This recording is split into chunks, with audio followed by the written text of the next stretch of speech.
Three, two, one. Hey, folks, welcome to Bouncing Brains. I'm Sean Hatfield. And I'm Freddy G. Joining us today on the podcast, we have a local comic book artist, David Delagarza. Hi guys, I'm David Delarza. I'm a comic book artist. Just trying to go ahead and self-publish a comic book. That Right. sounds like an awesome plan, bro. How long have you been trying to do that? Well, I've only Like actually trying to self-publish it. Well, I'm in the process because it takes us some time. It doesn't always go ahead and happen right away, so it does take some time. Um, I'm so far in the process of probably like maybe a month, like so far around there. Because I have also all the priors to do, so I'm kind of going in between of it. So, but it's mainly a process, but it does take around roughly six months or so to go ahead and get it all in the track, get it started getting in, in sell. What part of the process are you at right now? Well, I'm right now in the process of just going ahead and finish up the storyboard and going ahead and just trying to see what I can go ahead and base it on and see what I need to work on before I do go ahead and get it all shipped out and printed out and stuff. And when you do the I know that you do the drawings and everything, but you do the drawings and you also create the story. Yeah, I go ahead and just do that. Yeah, that's where it's a little bit tedious. Where I'm saying like it takes around some time, because you have to like understand where each character goes and stuff, and it's a little bit tedious and time consuming. So that's why I'm also not trying to do it all as one time as a big chew, because I can also stress you out and get you kind of close to a writer's blog. So if Yeah. you keep on continuing so much, so it's more like basically you know take some time. It's like playing a video game. You're trying to go ahead and get the high score, but if you take like maybe a minute or so of a break and you come back at it, you might probably be better at it and Yeah, stuff. yeah. So When you like cuz like we're writers too, but I mean comedy is a little different. But like in regards, I know you draw the pictures and then like I guess what I'm trying to figure out is like do you write the story separately and then draw in pictures as far as the scenes that you have, or do you do you do both as you go? I guess that's what I'm trying to say. uh, kind of, and yes and no, because I do go ahead and just try to rough draft it. Like I just kind of just chicken scribble, a little picture or whatnot and stuff, and like I take it on their basis on what I drew, whatever.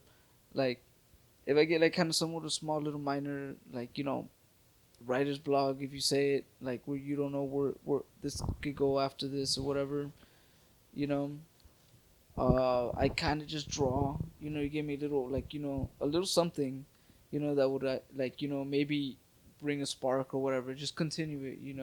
Don't let it be like, hey, like, oh, I don't know what's after this person gets off the cliff. Like, I don't know where to go. You get me? It's like, do I continue on saying that he just falls at the end and like continues on, or does he fall into a ship, or Yeah. continue whatever? So whatever I continue, thinking, you get me? I'll be like, hey man, you know what? This is where I'm gonna shift the storyboard, and I should start drawing like chicken scribble, like I said. And if I like it, I like it, and if I'll go on with it and stuff. And so that's where mainly somewhat I'm basing it on, but also sticking to a storyboard where like, hey, you know what, this needs to happen, and I need to draw this, and you need to shift it to that coordination or whatever. Yeah. And how young were you when you like actually decided to like seriously be like, oh, I can do, like I can. Well, Was kind it like I mean also like was it something that you always wanted to do, or is it something that you kind of like stumbled upon? I kind of somewhat stumble upon it in a sort of way, because I wanted to really do want to write a comic book. I really wanted to actually, like, because I knew I have talent on drawing that, so I was like, hey, you know what, maybe I can go ahead and like you know create something out of this and stuff. So I kind of just wanted to base it on that and stuff, like that just kind of somewhat stumbled upon it. But I I don't know. I just feel like I really, like I said, I really do have talent, and I just felt like I should put that, like, not just a skill, just get me to make me money, or some sort of get me, famous or some sort of like that. So yeah, you're basically saying like you, what really got you into it was like you did it more because it was like a passion, and then you figured out, oh, I got skill to like make this happen. And Yeah, yeah, correct, correct. yeah, no, and I only bring that up because I actually was listening to another podcast, and the guy was also he was an graffiti artist, and he said that he started doing it, like he'd been doing it since his adolescence or whatever, but he started doing it because like that's what he enjoyed. And then he was like 13 or 14 when he started doing, Uh-huh. and at 16 he said that somebody approached him to, he was like, hey man, like you did this, and he was like, yeah, I did it. And they were like, would you be interested in doing a mural for me? And he didn't even know what the fuck that was. He was Yeah, yeah, like correct. he was completely confused, like he didn't know what murals were. Uh-huh. And even when the guy explained it to him, he still didn't really understand. And then he told him it's gonna be a mural of like my family or something. And he was like, oh, you mean like a picture on the wall? And he was like, do you have the picture? And he's like, that's the way he learned it. Like at the end, it was like, oh, okay, it's a mural's a picture and stuff like that. And he says that all he knew was that he just liked to draw like graffiti and stuff like that. He never thought that it would be something that he could monetize or whatever, and he just kept doing it because it was his pleasure to do it and stuff like that. And I just also bring that up because there's a lot of people that kind of think of on the flip side of it. Hmm. They think they figure out first, oh, like this will make me money or whatever. Like for example, there's tattoo artists that go into it like because they know they tattoo artists make a lot of money when you're good, so they, like you were saying, they kind of Hmm. force yourself to learn the skill, and then they learn the skill. But if it's something that you're not passionate about, like you're always gonna wake up to like to a job. You know what I'm saying? And Hmm. I just feel that everything makes for better work or better art when you wake up to it to like your like true desire or whatever. Like this is Yeah, like yeah, what you really enjoy. correct, correct. Yeah, yeah. Or at least as long as it skims the surface. I mean, there's something to be said for at least running parallel to your dreams. Yeah, I mean that's true, but I mean I guess as you guys as comics, I mean, you guys draw like same similar circumstances in that, don't you? Like, how far will you take your art to where you're like, well, I'm not making any money off of this? was that Jesus? Yes, Freddy. It's only Joaquin. Uh, look, man, you can come across various interviews or hell, books basically where comics have gone on to say like, I fucking hate doing this shit, but it's the only thing I'm good at. You know what I Yeah. mean? And Yeah. that's I mean, you don't want to get into that circumstance either. I mean, shit, that's how you get ad guys jumping out of buildings in the 70s. It was like, nah, I can't keep feeding the corporate beast, but I draw so well. And then, yeah. Anyway, my point being, what is it about the current state of, we were talking a little bit before we got on the mic here about the self-publication and some of the hoops you were having to jump through to Mhm. get that done. I think you were mentioning something along the line of 9 steps, but the question, what I think is the more interesting question is, what about the current state of the self-publishing and comic book culture encourages you and like keeps you going? No, this can work. You know, what's giving you the optimism in this scenario? Well, mainly a lot of comic books. I have a lot of like books that actually influenced me when I was a little kid. Actually, my parents were like trying to figure out a way to go ahead and make me talk, more or read or and do more curricular activities on, books and stuff. Because at home we had like several TVs, but it was weird. We weren't allowed to go ahead and watch all these other TVs like in the kitchen. Well, we could only watch the kitchen one and then the one in my room. We had one in the living room. We had one in the TV room, but we never used those. And you were rich, huh? Well, I was We not. just had one TV for Well, like 6 motherfuckers. In the... well, it's not that we were rich. I guess I don't know why the fuck we had even had TV. We now don't only have like two, according to what I understand. But yeah. My dad was actually the one who enforced me kind of somewhat in a way of going ahead and reading comic books a lot. There's an instant one time where we went to the thrift store and they had like a bunch of comic books, and my dad got the opportunity to go ahead and buy a lot of bunch of comic books, and he left me a lot of comic books behind. So kind of somewhat of an influence of that leads me to go ahead and say, hey, you know what? Man, I just want to like you get me like be that able to be like somewhat like Stan Lee or something, not something great like that, but someone who could like you get me be known as saying, hey man, this guy was able to put a couple comic books out, you get me, and you get me be able to like see his stuff get created. That's another thing that I was gonna say that um, my goal is to have people out there in Comic Con dressing up for my characters for my comic book. That's one of the goals that keeps me going on. Of, saying, "Hey man, I need to finish this. Or I need to keep on, writing." That's what I want to see in the future. I get So you, man. so like it's funny that you say that because like so off of what you said, I'm guessing that you've attempted or maybe you successfully already created an original character. Do you have an original character that Yeah, you? well, I actually have right now so far three original characters. They're Do you one's have a little. names? Yes, one of them is Yule, which is a small little character that looks like a bug, and his sister, which is Kiwi, which looks like really anime, flirtatious body, and Oh yeah, you had a lot of pictures of a lot of asses in your book. yes, I it's kind of a little completely Oh bit. forgot yeah. about. Have you seen it? It's Yeah, yeah. Okay. An independent comic artist with ass in the book? Never. never Hey, right. Never she had happened. tits too. Well, that's the thing. I also don't want to base this comic book. I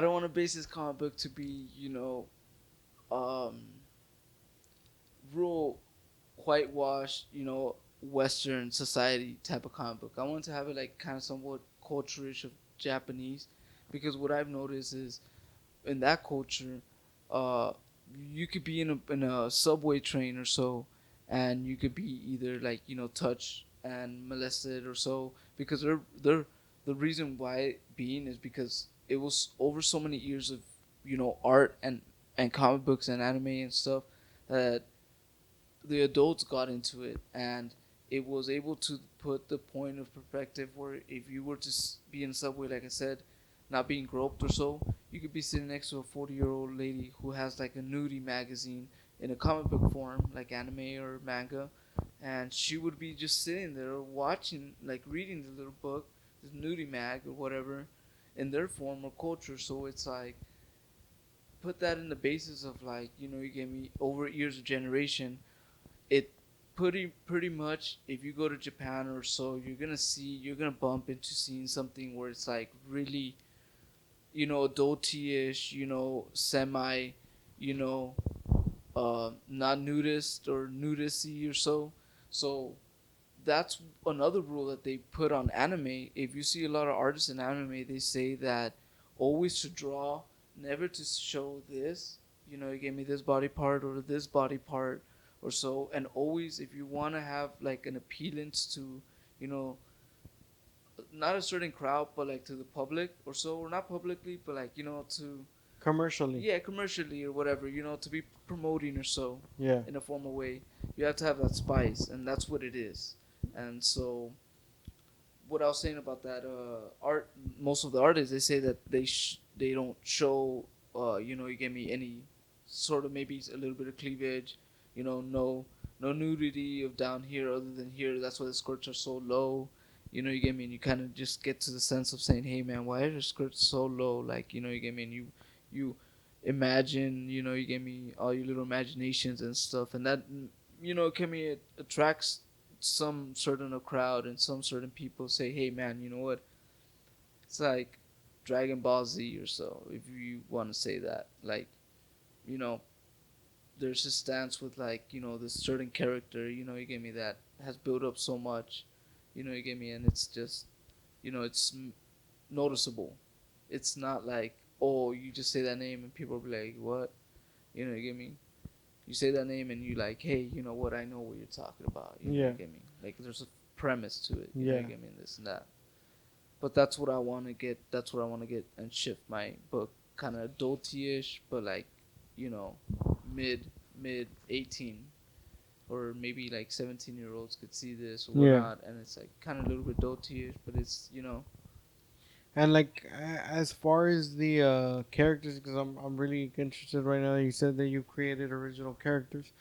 Like, did these characters like have also like some kind of superpower or something that sets them apart like from every other character? yes. The main character actually, his name is Jaro, and His name is what? Jaro, Oh, I Jaro. thought you were talking about the rapper and shit. I was No, like, that Jaro. Yeah, if I don't know Jaro. Jaro. Yeah. Um, he was basically a human that was just chilling out on his couch, doing him, Yeah. and this alien picked him up and ended up taking him to space or whatever and told him about this great plan or whatnot and stuff. And so the main character follows him and he gets convinced and they go on this little adventure.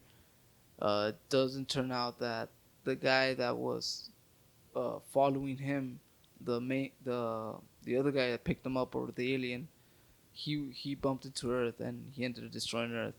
And so that doesn't get told yet in the story, but that's one of the premises of what I'm putting on the basis of the beginning, was that he ended up getting picked up by that alien. That alien takes him off to the mission, and then from the mission, he doesn't tell him later on that, like, your planet was destroyed. You're the only human being or species, that's alive, and hope to God that you might hate me because everyone that you know is probably dead, but like, hey, you should be happy that you're still alive and you're the only human species that exists. So that's where he's bumping into right now, where these other main characters bump into. But yeah, I'm just trying to go ahead and shift it, like I said, to like adultish. So there is nudity parts in there and stuff. But Oh not yeah, there's too, plenty of that shit.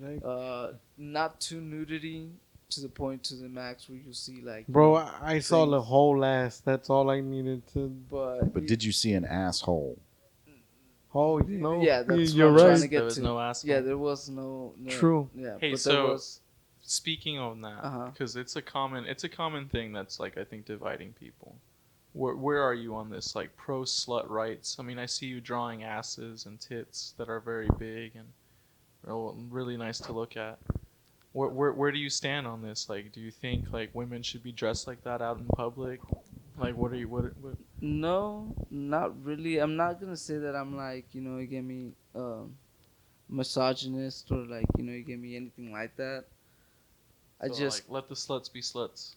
If I was kind of understanding where you were going with the the line of thinking with Japan, which I've heard arguments along this line before, that because they are a little freer in what they allow, that line between fiction, entertainment, and public action. You know what I mean? Mhm. Like, you wouldn't necessarily see somebody walking out into the street wearing the kind of stuff they would be wearing in a comic book, Mhm. or even just having conversations along the lines of what would be playing out in the comic book. Mhm. But because of that, it allows them to hold that stricter social formality Correct, a little yes. closer, because they have the outlet. Is that more along the lines of what you're talking about?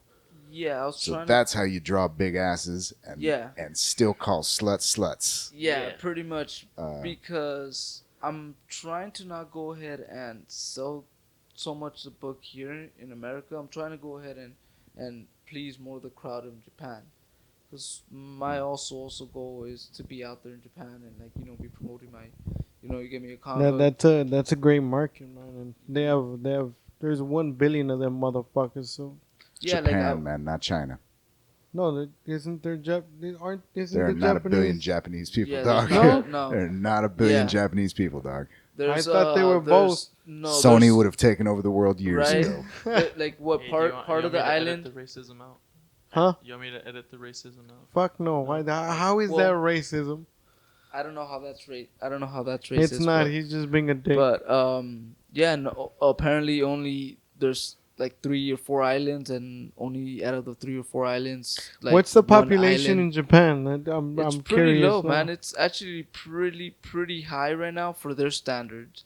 They're right now trying to go ahead and figure out a way to like minimize having one kid now, where you don't even. Yeah, have they're kids. making it law. No. The reason why they're doing that, and I read this up actually, it's not even fake. It's like their population has outgrown the fucking island, or it's getting to the point where it's outgrowing the island, where they don't even have enough property Resources. to have resources. Yeah. So As of 2017, it's like at 126.8 million.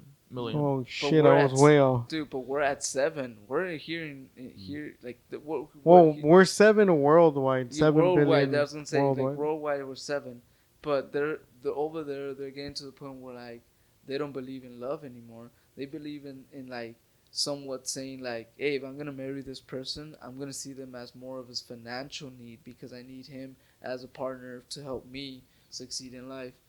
And that's why if you go to Japan and you try to ask any of the girls or any of the guys, hey, do you have any relationships with, you know, a boyfriend or girlfriend, or do you have a spouse, or do you have like, you know, you get me, are you proposed to anyone, you know, you have a fiance, you have anything like that? They're like, no. There's even points over there. There's even times where I've decided to go over there and just work, because there's an agency that they have over there where you could basically pay. A woman goes out and pays for a guy to sit down, like one of those K-pop type of looking guys, you know, you get me, to sit down next to her and show her a good time, not sexually, not escorting like how we Westerns use it, but more as in like, hey man, I don't want sexual pleasure because I can do that to myself. Yeah, fuck it, you know, you get me, jack off or whatever and stuff. But if you could show me passionate, like a nice conversation, if you can give me a nice conversation to the point, or show me a good time to the point when I get out of here, I get my money's worth of what I desire. Someone to pay attention to me, someone God to damn, that sounds you like know, a get me? fucking escort business. And yeah, shit. but there's no To sex be honest, involved. that's kind of the flip side of the other idea of having that release valve through entertainment, is if you completely divorce the primal and visceral nature of the beast from daily interaction, you kind of wind up with this like, how do I talk to girls? It's like, well, fucking Yeah, like it's really Uh, weird out there, and I've seen much of the culture out there, and I like it. It's kind of weird and it's funky, but it's like, I feel like, I don't know. Have you ever been? No, I've actually never been there, but I think their laws are kind of a little bit strict, but there's just Yeah. so much going on there. My brother was in the military and he was stationed Oh, yeah? in Japan. He was stationed in Okinawa. Oh, So, nice. Yeah. He was there for 4 years. He liked it, but he said that it got old after like the 2 years. Like 2 Okay. years, he was like ready to fucking like he's Leave. like, I wanted to leave. Oh, I feel. And he says that there's a shitload of earthquakes over there. Yeah, there is a lot of earthquakes. Yeah. So but you were saying in regards to the back to the characters, because I am really interested in what you're Uh-huh. doing, and You guys want to see it? like the actual, will the cameras catch that, Oh, Joaquin? I'm not too Um, sure. Yeah, Joaquin, do you? Maybe nah. What do I fling it I over think to maybe you? if Sean and Freddy hold it, That's okay. but we'll get a zoom shot. We'll get pictures. yeah, of you it, got post it some up. links for stuff online, or Not Yeah, so far. I You do have have some some of your links. stuff on Instagram. I don't do you? have some of it on Instagram. Oh yeah, Um, definitely at the end, towards the end is when we normally give out our social media. Okay. So yeah, you can lead everybody to Instagram so you can like check it out. But with the reason as to why I'm like really interested like with the comic book and your writing process, and then the way you draw things, is because like I've always also been interested in like script writing, like Mhm. writing a movie and stuff like that. I actually, after I published my book, like a year after that, I actually attempted to write a short screenplay.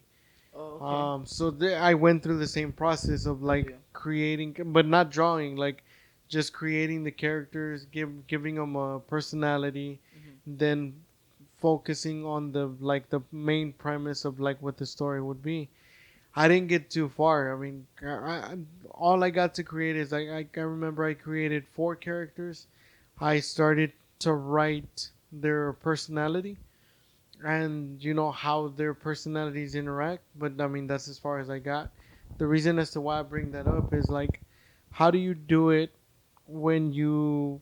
I guess the a better question is, when you create a character, when you write the storyline, how do you integrate the that particular scene, or does the like the for this the setting, like say that that scene takes setting in a library or whatever, how Okay. do you does the background or the setting of the scene come to you first, or Uh, Generally, yeah. It always comes. The background scene is always the first one that I always try to mess so around with. so you always think about writing like the setting, like where is it going to take place first? Correct. Yes. I Oh, I okay. I try to figure out.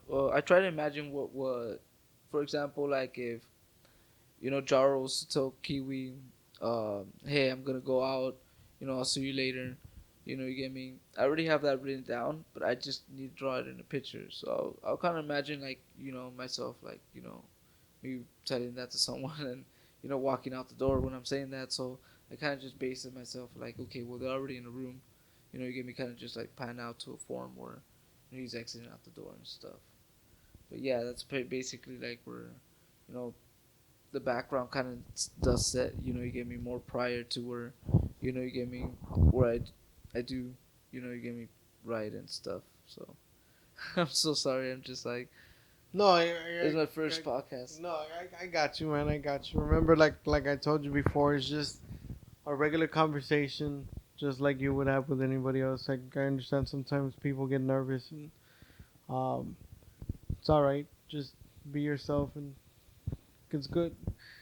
Um, and I had another question, and I completely fucking forgot. Is there anything outside of drawing and making comic books that influences the creative process? Like maybe watching movies or I don't know, smoke. Kind of like you know movies, kind of somewhat, but mainly more comics. More like What are you reading right now? Well, right now I'm reading. Well, I'm actually not reading anything right now. I just finished like Go Show, but I finished like You finished what? Go Show. Oh, I just finished like kind of just a series of like the first season. I also finished like Metalocalypse. I don't know if you ever seen that show. It's like a bunch of like uh, metal band people and stuff. They're like, I don't know. Doesn't I sound familiar. I've No, have you never seen that? Yeah, It's on never. Adult Swim, but like, Oh, I do know what you're talking about. As soon as you Actually, mention Adult Swim, it's just like, uh, oh yeah. Brendan Smalls. I can't remember the guy that does Metalocalypse. Yeah, Yeah. yeah. Uh, Death Clock. there you There you go. go. And then trying to remember if they ever got around to finishing that last season or not. I don't think they did because I tried. I actually tried looking for it, but I couldn't. I couldn't find it anywhere. One of those few think- scenarios where trying to play out a cliffhanger ending doesn't work out. Correct. Yeah, that's what I'm trying to prevent from this ending up. I want something not a cliffhanger, but I want to get to the point where I tracks people at the end. For them to go ahead and say, hey man, I'm willing to go ahead and read the second book to figure out what's going on. And Yes, man. You familiar with the? I think Amazon Prime has a new show coming up called The Boys. It's based on a Garth Ennis comic book from early 2000s, I think. no, not to tell you the truth, no. It's one of these deconstructive books where the whole idea is it's a team of regular human beings that basically take steroids so they can beat the shit out of superheroes when they fuck up. Like, Oh wow. yeah, and then the superheroes are all sadistic cunts. It's firmly in the adult reading material. It's not something you'd hand to your teenage Kid, kid. yeah. Yeah, it's I don't know. I'm just kind of curious about where your thoughts are on. You say you're leaning more towards your influences as far as the Japanese sources, anime, manga, that sort of thing. Which obviously their take on the whole superhero genre and just comic books in general is a storytelling format a little bit different. Whereas Western comics seem to be going through yet again one of these kind of like, what are we doing, guys, type of moments, and just kind of Correct. postmodernist deconstructionism, taking it down to like what does it all mean? It's like it's fucking people with superpowers. Chill the fuck out. Correct, yeah. But it's got to have a message or something along that line. Correct, yes. Go ahead. I'm just wondering, is that you just like fuck that, stay away from that, and go move Japan, draw some anime? Is that Is there a reason why there's big tits, or is there no reason? That's I think we covered that already. That it was just due to you should never you know, cover big tits? yeah, Never cover it. yeah. That's funny. Hi-yo. So yeah, no, No, yeah, I guess more so like what Sean was getting at, like when you write a particular scene or a particular story within the comic book, like is there any subliminal message behind the actual scenes or the comic book or the uh, scripts or whatever? Like an actual altered purpose, if you want to put it that way. just get like pretty. I don't know. I don't really have a quite of a message yet so far at the end. So far, what I'm leaning towards it's just drinking and having a good time. You know, with your friends. That's always Hey. good. Run with that, man. That's what basically that's what I'm leaning towards at, because I'm leaning it towards something like I don't know if you guys are familiar to Cowboy Bebop. Yeah. I Well, mean, I never really watched it to be honest, but I've heard of it. well, that's where I was telling him earlier where I want to go ahead and get that six, base set of anime pens. They cost like $10, which ain't a lot. I mean, I could afford like maybe 100 of them and stuff, but I don't want to get them yet because I still want to go ahead and work on, trying to get the story base because this is just like a rough draft. I'm trying to see where gonna go ahead and lead this before I do it on a fine print with ink. Uh, with those pens, that's another one of the steps I was telling him about earlier. He had referenced about 9 steps. It's one of the other steps that I need to go ahead and go through because to self-publish is just it's a bunch. It's like a laundry list of what things that you need to do to go ahead and actually push your book out there.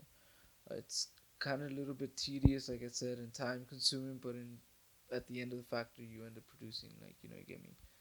I'm pretty sure you guys know what you went through it with your own publishing and stuff. But Like with the writer's block and all of that, you mean? well, not writer's block, because more like. With the various steps to have everything in place to publish. Yeah, it's well, kind of yeah. Okay. Have you looked at any part of the legal side when it comes to like self-publishing, or like do you have an idea of whenever you are ready to publish, like what approach you want to take, or like Yeah, I want to go ahead and go through Amazon at first. that's Uh, how I published yeah. my failure of a book. See, Yeah, I that's what went I'm through also Amazon. worried about. I'm also worried about failure, but I've gotten so many good positive towards like that towards my art and stuff. So Yeah. that's what also keeps me like motivated to go ahead and move on. I also see some come downs of it. I was explaining earlier to him that um, there's several pages that kind of get you without those ink pens, get you in the sense of watching like an I Spy book or maybe Where's Waldo type of page, where it's so bunched up and it's like, you can't define where what and is what and you know going on. There's like it's just a bunch of things. So that kind of like you gave me that aspect kind of like bums me out, but that's what I'm trying to move away from. Um, for at the most part, gosh, I lost my track. I get a sense from the conversation we were having before the podcast and where we've been going with this is Uh-huh. you you're not very interested in doing the artwork digitally. You want to sell it digitally as far as doing the e Yes, publication, but you're not you're trying to stick to more of the traditional uh, production format for the actual comic itself. correct. Yes. According to what I understand, you would have to go through. Well, you don't. You wouldn't have to. It's just an option and suggestion that I'm saying. But I would say going ahead and going through Creative Space, they allow you to go ahead and publish a book by printing out your book, and you get these three samples that allow you to go ahead and forgot the technical term what they call it. Uh, but it's these three samples, and you choose out of these three samples how your book wants to be based on. Like if you want your cover, looking like this, or if you want your cover, this picture a little bit more on this side, or so and such. And um, once you have that all based down, that's when you're able to go ahead and be able to put it out there and get it Okay. running and stuff. I was talking more along the lines of a digital tablet Oh, yes. using a Like an ebook. Like an ebook, what, yes. So what what, you mean? no, but I mean like a tablet for actually drawing out the comic, like Oh, a okay, okay, okay. drawing in Oh the digital yes. format. Oh, I see now. Yes, I'm so sorry. Uh, Yes, no, using the stylus and being able to Have multi-tool you that way. uh you never tried using like I've software tried like it that? one time. My brother had a bamboo. He had like that's what the brand was called, bamboo. But he had like a stylish pen cap pad where he can actually draw. I never actually tried that. I want to go into maybe later on doing that, but for now I'm just gonna try to stick with like the most cheapest way I could possibly, come out. Created. Yeah, create it. I Right. didn't want to Cause go. I know that like if cause again I looked into that when I was trying to do like at one point I was trying to actually create a cartoon Uh huh. that I wanted to like put on YouTube and stuff like that. But I'm not an artist. I always thought like I could write out the the cartoon and then hire somebody to like create Create. the Yes. characters and whatnot. So, but I wanted to do it like I wanted to do it right. So I started researching a lot, like what are the big like what are the big companies using like Pixar to like do those kind of things. I see. But mine was gonna go more towards like animation. But they also use the same. I found out that they use the same software for comic books, and the industry standard, I believe it's called Toon Boom. Yeah, Okay. Toon Boom. There's a couple of different versions of it, and that if I'm not mistaken, that's what they use to make The Simpsons. That's how they Oh, I see. fucking I yeah. see. And then of course you also have the option to like I said, you can also create something like a comic strip and something like that. Correct. Yeah, and I looked into it and it was kind of pricey. Like you get everything, and I believe it costs like $900 or something like that.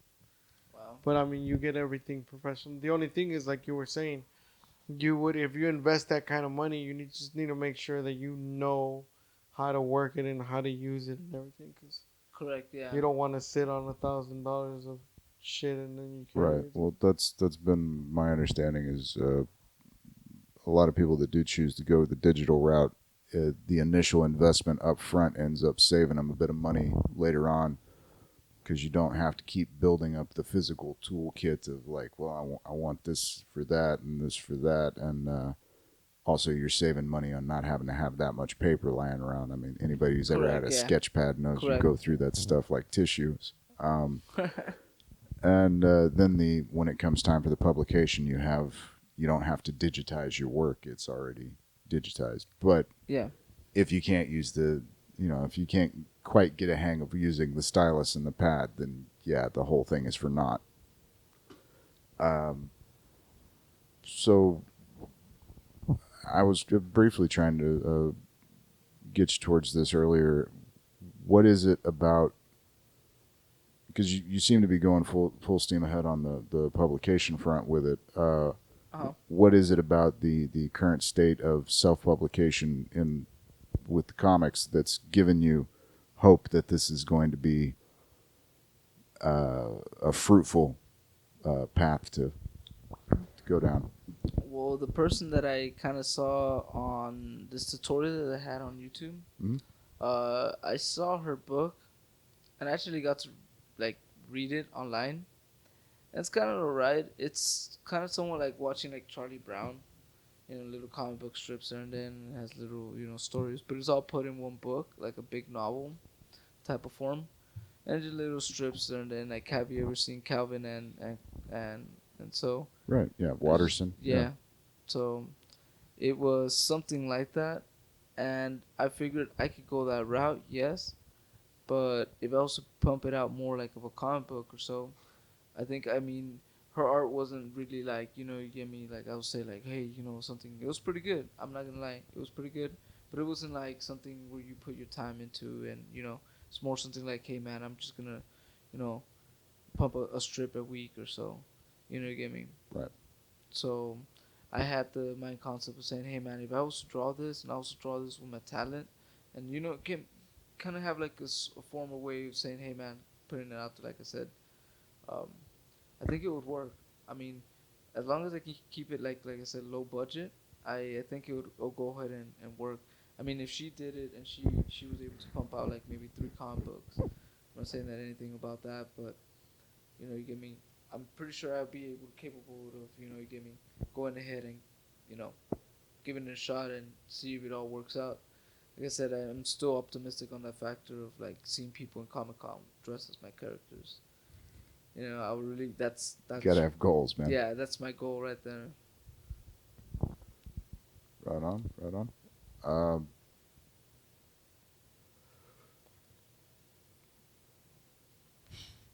I'll be honest. I was indulging before we got recording. I may have come up against a chemical brick wall here. What was his name again? Joaquin. Joaquin. Oh yeah, Joaquin. Hey, what's up? Outside of the If you forget that, just call him Mary Poppins. Can I call him Jeff? outside of the You call me whatever you want. Okay, I'm gonna call you Jeff. outside of the actual like the writing of the comic books and like the drawing and that, do you have any other I don't want to call it hobby because it sounds skateboarding. Yeah. No, but I was kind of like going more towards like you really trying to, like, that's your thing and you're really trying to make that big. Well, do you have anything else, like any other talent or anything else that you've explored that you can say I would also like to try this? That, but something that you really really like enjoy like as much as that or close enough. Huh. I've really no, like just skateboarding. I would say skateboarding.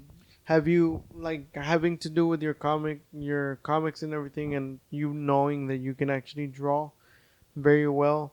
You've never thought of like doing like tattoos or anything like that? Tattoos? No. I've actually gotten a lot of people who seen my art and they're like a couple of friends and such, and they tell me to go through that path of tattooing, that I would probably be a good tattoo artist. And I don't know, just the whole like you get me. I fuck up. I'm that type of artist where like if I see a little thing like, let's say for example finger, and I was to not draw one of the fingers right, but I drew all other four right, I'd probably go ahead and be pissed. You get me? Like if I had drawn it like in ink, I would be not pissed, but I would just be like really disturbed and say, that didn't come out right the way I wanted to. So I just kind of crushed it up and I threw it away. You know, you get me? Yeah. Not figuratively, I do that, but like, you know, you get me. I try to fix it, or I'm the type of perfectionist like that. So if I was to do a tattoo in that sort of formal way, I would kind of be like, you know, if I Yeah, did it you like, can't fuck up. yeah, like I Like, can't fuck up, and like, you know, you get me. Every artist fucks up there. That's yeah. how we made. They made the eraser. So. That's something that I've always thought about too. Like, cause I have a couple of friends that are tattoo artists and they've been doing it for like 15 plus years or whatever. And they asked me like why I never tried it. Well, first of all, I can't draw for shit. But they were like, you can learn, you know. Yeah. But even if I did, that's something that gets to me. Like knowing that I'm like drawing on somebody else's skin and like knowing that if I fuck up, like I can't erase that. There's So, people who actually that I've actually seen tattoos where people actually have the audacity to not even care. Like there's people I've actually met in life where they're like, yeah, man, like I see the tattoo and it's pretty really rough edged. You know, you get me, and I'm just like, what happened there? You know, you get me. Like, did your tattoo guy like not like give up halfway, or did he like, you know, decide to say, hey, man, I'm gonna take some sort of you know, you gave me substance to like go ahead and make me concentrate or some form, and it just doesn't look right. I've had a friend actually. There's a story where I go. This is when we were in high school, and he wanted a tattoo, and so a friend of some other guy at school decided to go over and tattoo him. Well, this guy ended up the guy who was paying the tattoo wanted his initials on the tattoo, like if it was, for example, if I was to get this guy to get the tattoo, this guy wants a tattoo. My friend wants a tattoo, but I'm the other friend who's like, hey, I'm willing to pay for your tattoo, but you have to put my initials on your tattoo, and then you can get whatever you want. So this guy's like, oh man, I'm willing to go ahead and do that, you know. And I'm thinking there, and I'm like, man, that's not a good choice decision, dude. You know, you're gonna have someone else's like initials tattooed on you, which kind of makes you, I don't want to say a bitch, but you know, you get me. It kind of puts me in that perspective of seeing you like that. So I kind of told him, hey man, don't do it. You know, you get me. Like, why are you gonna let someone, you know, do that to you? So this guy ended up doing a really rough, shitty job. You know, you get me. The yeah. fact that the other guy was on maybe like 8 Xanax or so, Oh well, see that's the problem right there. and like You can't he do shit was after no, you he do was standing still miraculously. My friend, that. the one who's all drugged out, he was just like standing there straight. You know, you get me, and telling him, hey, tell the tattoo artist, hey, hurry up, or whatever. Like, not hurry up, but like, hey man, like, you know, you get me, like, are you good? Because the other guy was also on the 2 bars, or he was maybe like, yeah, he was maybe on 2 or 3 bars, and he was trying to do it, and I was just like, man, this is all going down like south, really bad. You know, you get me, like, at the end of the product, that there's like how we're getting to the tattoo thing. There's sometimes some artists that don't, like, you know, put their all emotional work into it, and so if I was to do that, I would, one little mistake, like I said, would kind of throw me off. But there's people out there who don't care about tattoos, man. Yeah, definitely. They definitely don't. You have to make sure that you don't run into one of those when you're trying to get a tattoo. Too. Yeah, no. And that's always make me nervous, man. I've forgotten all my tattoos by like the same guy, but I have run up to people that like they do tattoos as well, and then they're like, yeah, man. Every time you hear that shit of, hey man, I can do it, man, and I'll do it for cheap. Tattooing is not something that you want to get like Yeah, done for really cheap, or cheap. whatever. Yeah. Cause like, and then the other thing is the same situation will come up. Is I took one of my friends because he agreed. He was like, yeah, man, he'll do it for so much and whatever. We'll go. We get there, whatever, and he was working out of his house, which is fine. I don't care if your hustle's out of your house. It's perfectly fine, as long as you have the right tools. And he did.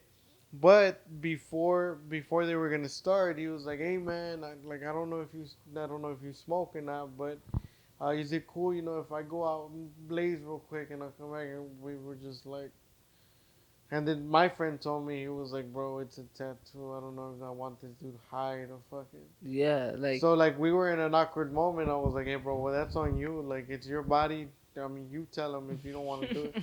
And at the end of the day, he was like, nah, man, I'm not comfortable with that. Like, is there any way that you can do it sober? yeah, And the guy even told him, he was like, dude, it's gonna be much better, like if I do it high, you know. And I was like, he was like, I don't think so. I don't feel comfortable. So at the end of the day, the guy didn't really want to like miss out on his money. So he's like, all right, man, fuck it, I'll do it sober. He's like, it's gonna be a long ass session, but yeah. so yeah, but I definitely would not wanna, which brings me to the next point, back to the comics. Uh huh. What when you start to write, or when you start a new piece, or when you start to draw, or whatever it is, however it is that you start your process, like, is there something that inspires you, or something that you use as motivation to like get started, or something, or like what sparks your creativity? Jazz Sparking one. and jazz and mainly music, man. Jazz and soul music, especially soul music. Like, So you start jamming out.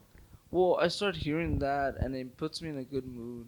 Like, mainly putting me in a good mood will get me pumping like maybe like 2 pages or so, and this is within like a span of maybe 3 to 4 hours, and that's like already inked, but without like any writing or anything like that. It's just basically just already set to be just written on. So yeah, just hearing soul music and jazz like that, that really gets me going. And like several musics whenever, because I have Spotify, so I put that on like, kind of somewhat on a random list. So it just keeps on putting the same genre of sort of like, music that I hear. And for example, I'll be hearing like, Bobby Cadwell, and I'll switch to Marvin Gaye or so, and it gets me like, in some sort of moods. It gets me like, okay, man, I'm in my own zone. You get me. That that actually happened to me the other day. Actually, talking about this, the other day, my friends were inviting me. Well, actually, my sister and my other friend Dot. She was like, they both invited me to go out, and I was stuck drawing on the book, and I ended up drawing and finishing one page. Well, I was gonna go on to the next page, and my sister comes in and she's like, "No, let's go, let's go, let's go." So I was like, kind of like, "All right, let's go."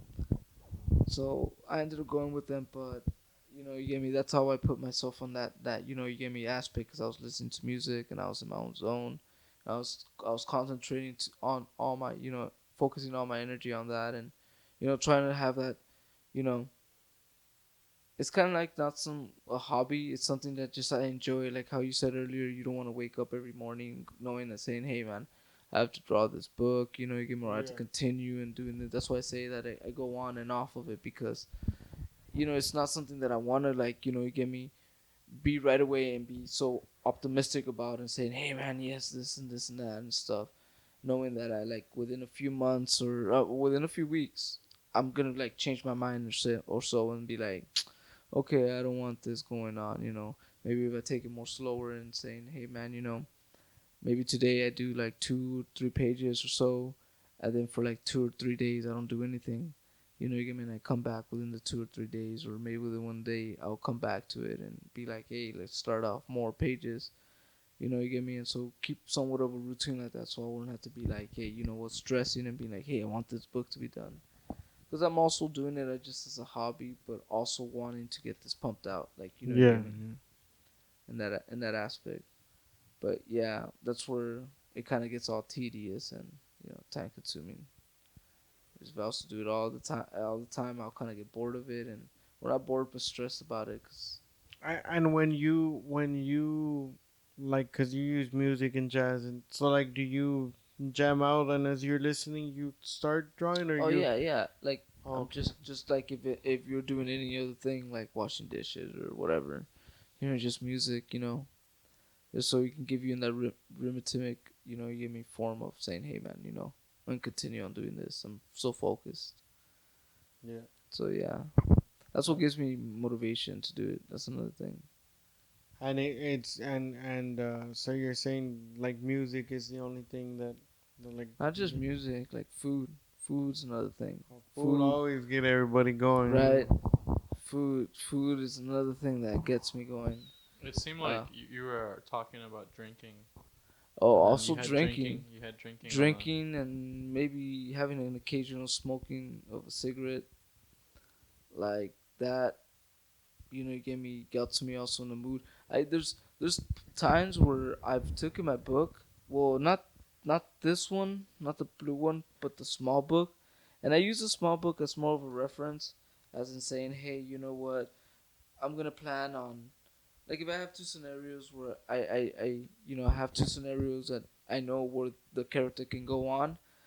I'll draw the two scenarios here and I'll choose on either which other scenario I should want. Like, either if I want the guy to drown, or if the guy doesn't drown, he ends up like flying away.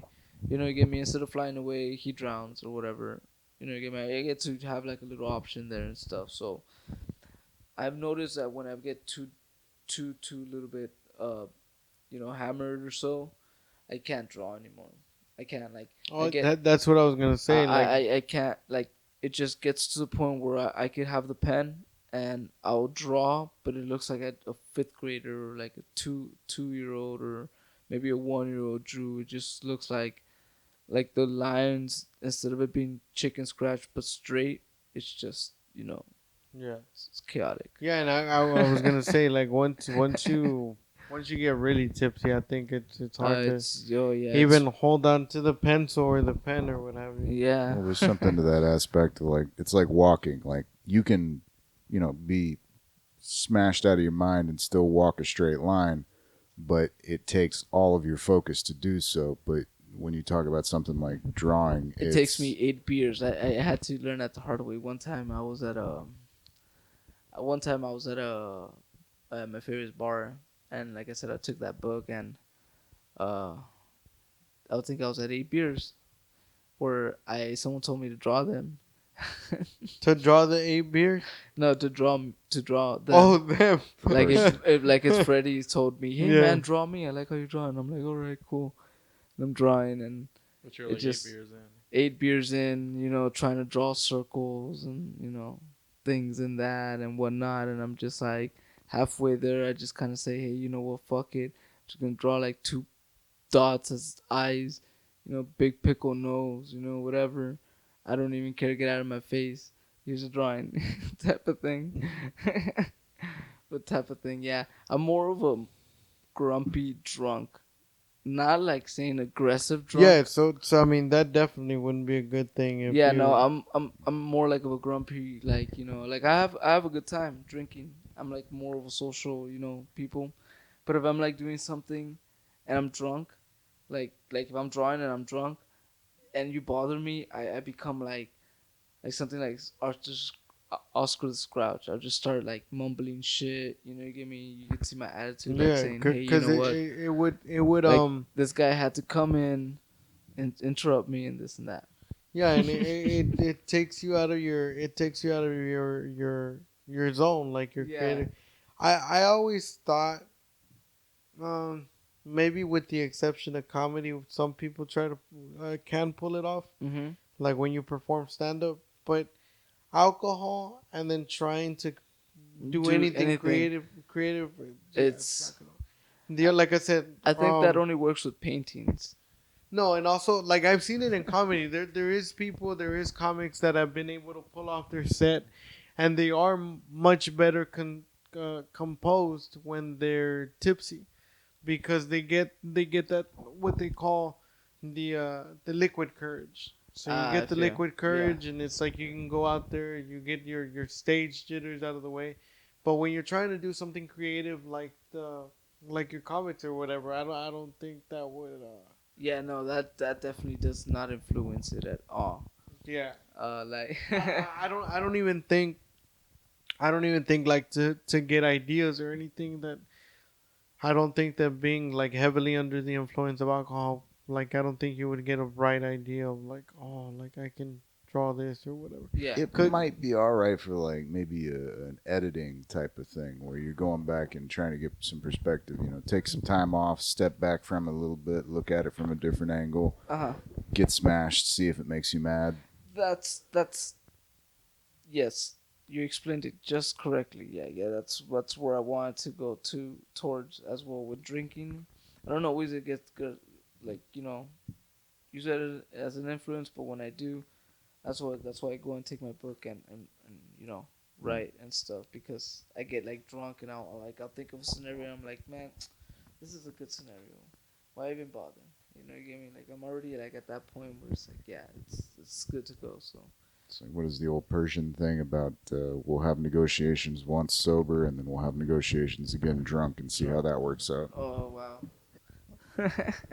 I want to bring this up because Uh-huh. I have to admit I know David, and I want to bring this up because it's an interesting story. But I remember one time meeting this guy up at a strip club, and seeing that he had a stripper girlfriend who was drawing on a pad with him in between giving lap dances. Oh yes, could not yes, I believe remember that. I remember that day. It wasn't a day; it was like a series of weeks. It was a series of weeks. Yeah. No, it was a day. So like, does drawing get you laid a lot? What you trying to get to? No, Yeah. kind of. And if so, do you want to give any shout out to any mommies out there? No, not really. No, drawing does not get you. It gets you. It's an icebreaker. It's an icebreaker, but it's not really like. It's not the pickup to Yeah, like. it's not for hey, I'm gonna take you home just because I have a comic book type of thing. Like It's Like, like a puppy. it's It catches the eye. yeah, but, it's like a puppy. It catches you have an interest of someone, which actually reminds me. I'm not gonna be ashamed of it because I'm not ashamed of myself.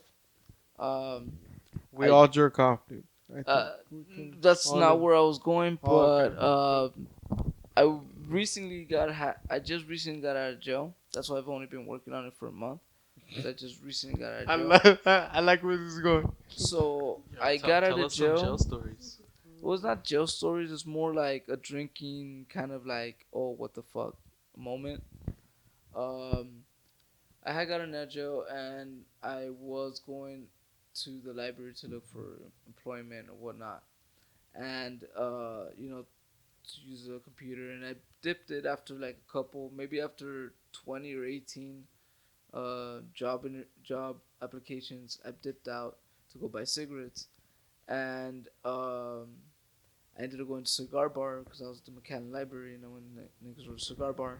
I'm there drinking, and I'm drawing my book, and I'm smoking my cigarette, whatever, and stuff, and I'm maybe drinking a beer too. I'm already like at that point I was maybe at 2 beers when I noticed that the couple next to me was going like this, like that, you get me. And I see that they have a vape, so I'm thinking in my head maybe it's me who's smoking a cigarette, you get me, that's making them feel like that, and I feel bad. We're only like maybe a chair away, So I go over there and I'm like, hey, are you guys like bothering that I'm smoking a cigarette? Turn off my cigarette. And she's like, no, we're kind of you get me, we're kind of clueless and wondering what you're doing over there. So I was just like, oh, it's just a book and this and that. And she's like, wow, you're a real good artist, this and that and this and this and this. And I'm like, oh, thanks and stuff. And I think I only had like maybe 5 pages or 2 or so, or maybe 3, I would say 3 or 5 pages. I don't know, I can't remember. And she's like, you look really familiar. And at that time I had like long, I mean, I look basically like a caveman. Like that's what I can explain it, like long hair with like a long beard. And she's like, you look so familiar, you're so familiar, this and that. And I'm just ignoring her because I'm trying to tell her about this and this and that. And I was kind of a little bit disturbed that, like, you get me. She interrupted me from what I was doing. I was drinking my own beer, or whatever. I just being polite and stuff and being a citizen, whatever. But like in reality, I don't really give a fuck. So like So all of that translates to me that she was ugly. No, she was actually really pretty. She looked Oh, shit. really, really pretty. Well, it turns out that this chick who was telling me, hey, you look so familiar, tells me, hey, were you arrested in downtown McAllen for hitting these 2 people? And I was like, man, this chick got got it down to the point E. Like, she got it down to the fine, point. Like, Yeah. Hold up. You have to clarify that. You got arrested for what? oh, well, I got arrested for. Well, I'm not fuck? ashamed. Like I said, I'm not ashamed of what I did and stuff. I got arrested for DWI, but Oh man, I thought he was about to say that he No, killed 'cause somebody. Because you hit No. someone. I didn't hit anyone to peculiarly, like, because hitting someone is like if you were to hit someone and like create damage, right? I'm assuming.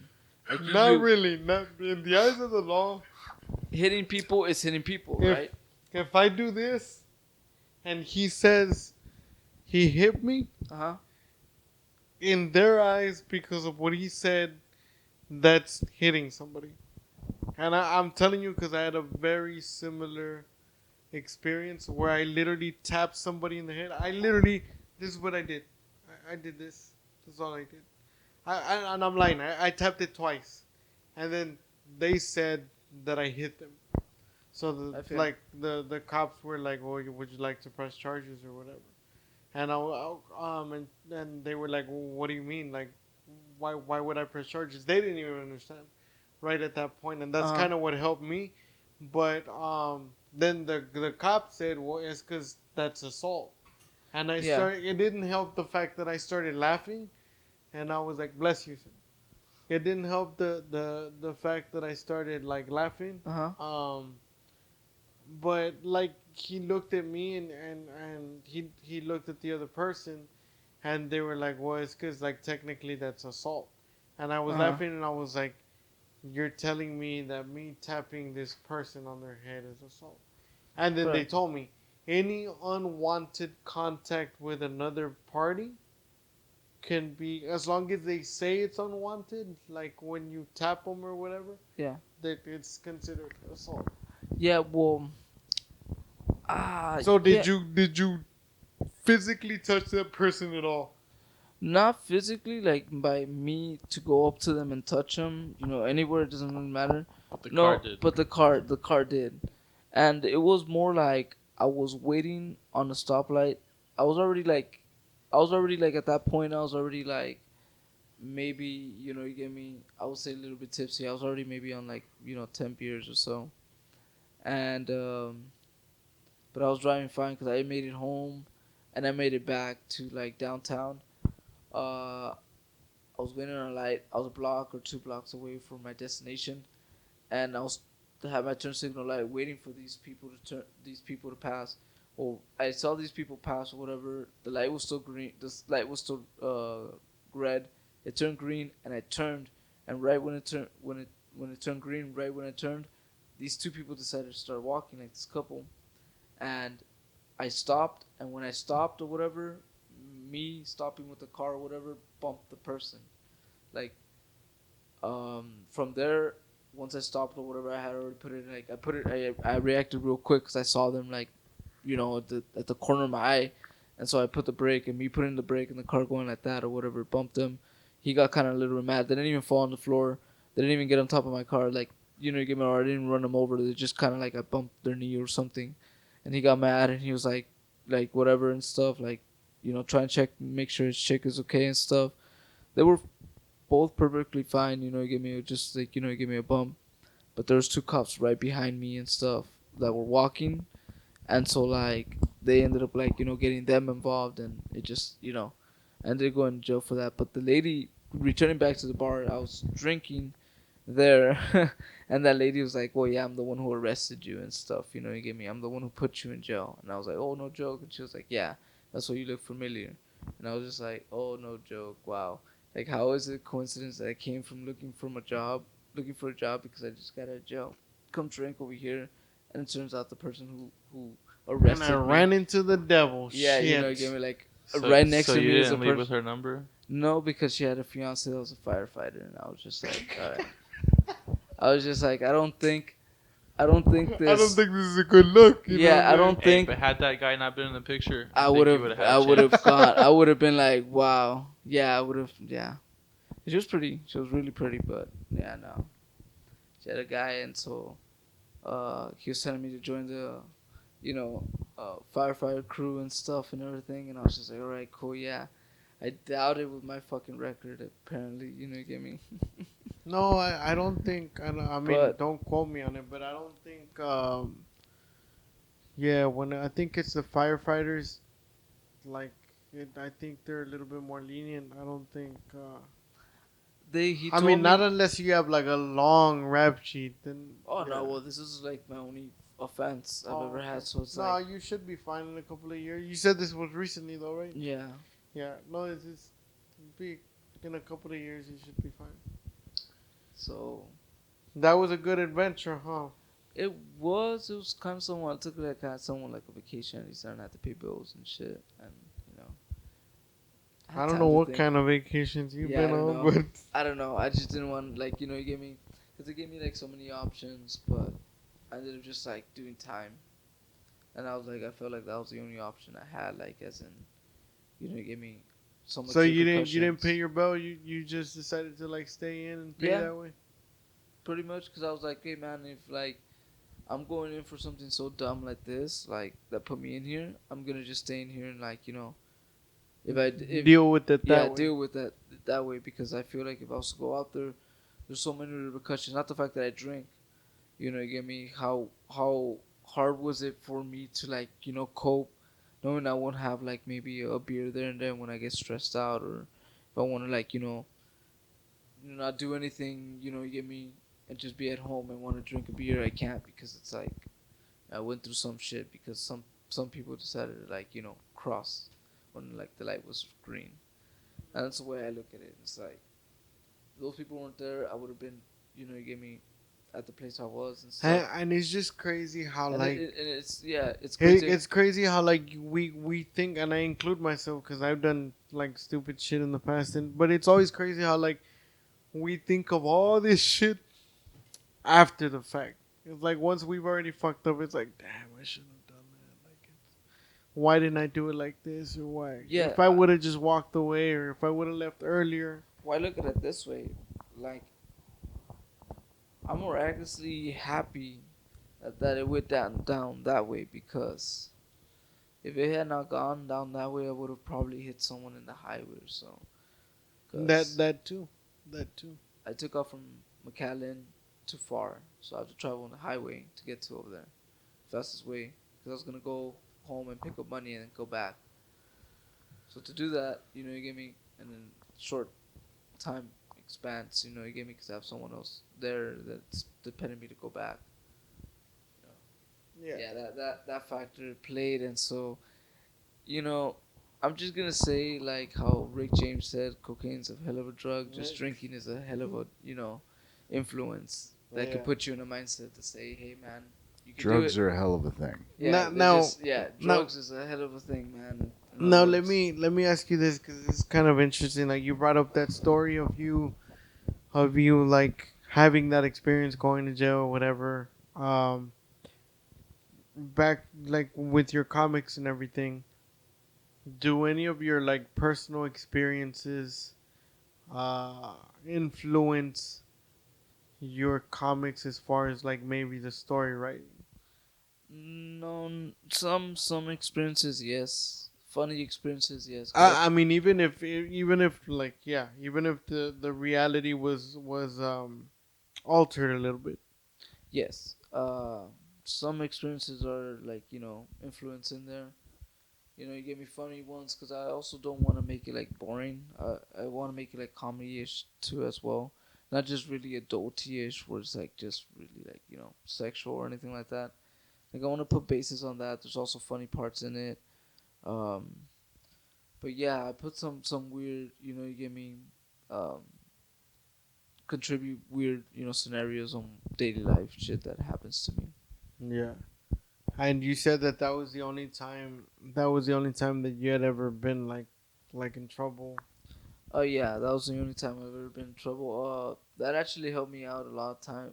Actually, being in jail I was in jail for like 2 months, but that gave me enough time to think of what. Damn, they gave you 2 months for your first one.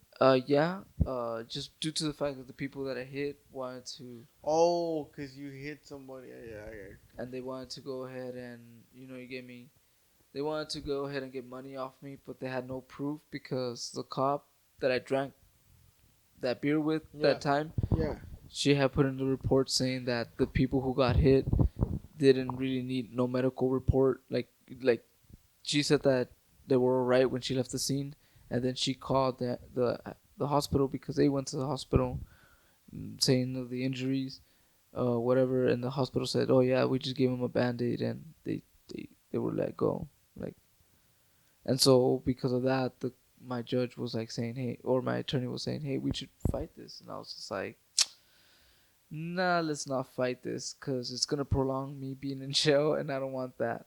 I'm trying to go ahead and do my time, but I'm not trying to go ahead and do it in an extended time. Yeah. You get me? Because you just feel like it. I'm gonna do the time that I feel like it's deserving of what I did, and I don't agree with the 2 months. I think a month would have been amazing. Yeah, yeah, But because But no, normally when it's the first one, but I mean, it's because you actually like you hit someone. yeah, When you don't and you just get pulled over for that. Normally, when it's your first one, they give you like 30 days. If even uh-huh. if the judge wants to be like a real dick about it, like you can get like 45. Yeah, But that's what he was telling me. He but goes two normally months is yeah. because the other people wanted to fight it, and the only reason why they ended up in 2 months was because one of the party or the people that I hit didn't show up to one of the courts. I had like two court timings that I went. The first court they didn't even show up, and then the second time they didn't even show up again. But they were claiming by the state of Texas saying, "Hey, you know what? This guy put me in real severe danger. You get me, and he fucked up my leg." Knowing that it was like a band-aid scrape. It even got to the point when I was in jail, I called my sister just to see what was going on out here in the real world, and she had told me that the people showed up to my house, and they were like trying to get like insurance paper and whatnot and stuff to get evidence that you get me to either file a claim for the insurance that I hit him or something for damages. But like Yeah. you get me, my sister saw that he like had a scrape on his like you gave me knee, like it's not even his knee, it's like on his little shin, like on the shin or so, but like something she was like telling me something Neosporin and a band-aid wouldn't fix, like you gave me, it's just like Yeah, no, but there's always those people that will try to like find any way. take find any way and Yeah, try to any way to like take advantage. And I'll be honest, like I've been one of those people in the past. I remember one time, and this is I wasn't even drunk or anything. This was a while back, like 2 years ago, 3 years ago, maybe. I was at the mall. I was here in McAllen. I was at the mall, and uh we were in the parking lot, and I was waiting for a parking space, and there was a car that was gonna get out, so I was waiting. I put my blinker so they knew that I was waiting or whatever. And this lady, when she was backing up, she apparently she didn't look back or whatever. One, she didn't look back. Two, she just like stepped on the gas like if it was, you know what I'm saying. And I was honking like because I knew her like coming at me, and she paid no attention to me honking or anything, and she hit me like she dented my whole damn, passenger door in. damn, And then she still like she stopped with my car, and she finally like gets off, and she looks at me and she looks at my car, and I hadn't gotten off yet, and she looks at my car, and she still looks at me, she's like, "Oh my god, did I hit you?" And I was like, "No, bitch, the door was already like that. Of course yeah, you fucking hit me." So then, like, she gets off or whatever, and just like, "How do you want to handle it?" And I told her, I was like, "Well, I mean, if you have insurance or whatever, like, yeah, let's call the cop or whatever." And then she was like, "Yeah, but my rates are gonna go up. Let me just get your number, and I'll fix it for you." She was like, "I got money or whatever," mm. but I mean, I wasn't gonna trust somebody that just that I Yeah, didn't just know. yeah, And I was like, "Nah, if you got insurance, like let's just get it." And she was like, "Nah, really, like my insurance is gonna go up." And I was like, "Nah, I just that's why you have insurance. yeah." I was like, "I just feel better if we call a cop."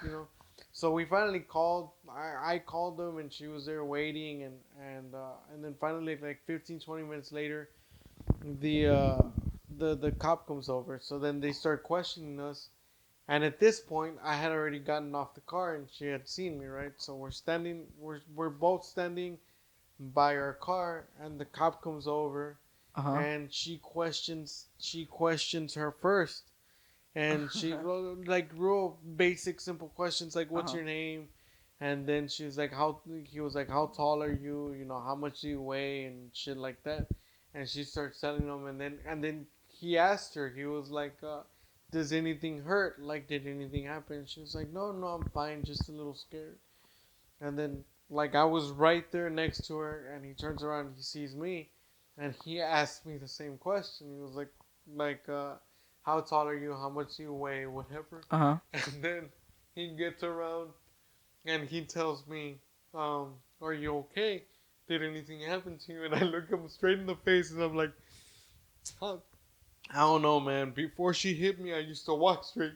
And she absolutely fucking panicked. No, he was already like that. So, No joke. yeah, No man. joke. Wow. And then Wow. the I would cop, have.